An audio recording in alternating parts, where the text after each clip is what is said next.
When the Department of Homeland Security announced its plans to speed up the construction of a border wall in southern New Mexico, opposition came from two fronts for very different reasons. Noelle Lilley traveled to New Mexico to bring us the story.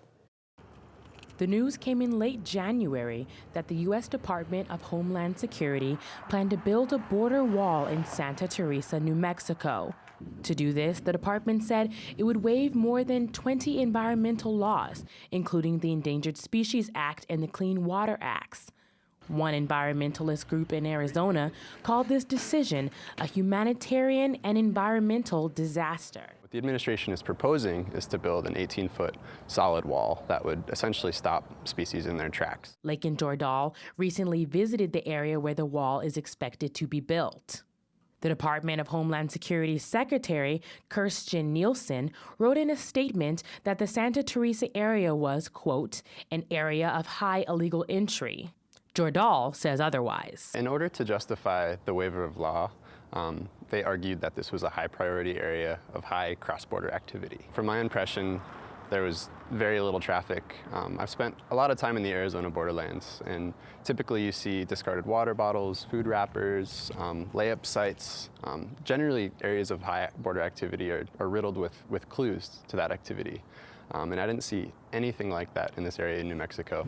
During our visit to the area, only a few people were seen crossing the border.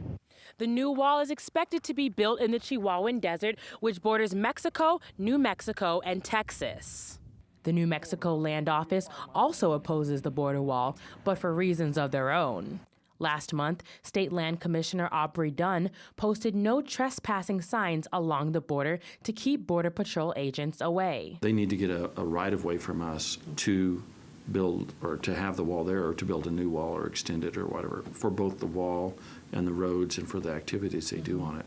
Dunn says that the federal government must pay New Mexico to access this land, and that this issue is important because that money would go toward New Mexico school children. The beneficiary down on the border is actually the public schools of New Mexico. Okay. And so whatever money we get from this easement with the federal government would go actually to schools or teachers. Dunn does not oppose the wall, but he wants the federal government to pay for it first. But Lakin says this is only the beginning. So this is just the first phase of Trump's project to build the wall. It's very clear that if he's granted funding through Congress, this project will be duplicated across the borderlands in Texas, in California, in Arizona. The Department of Homeland Security declined an interview, and in an email to Cronkite News, Southwest Border Chief Carlos Diaz emphasized that the Santa Teresa project was, quote, a replacement project, basically upgrading the current wall. In New Mexico, Noelle Lilley, Cronkite News. DHS sent a response back to Commissioner Dunn after his blockage of the border, stating that the department values its relationship with New Mexico and plans to meet with the commissioner in April.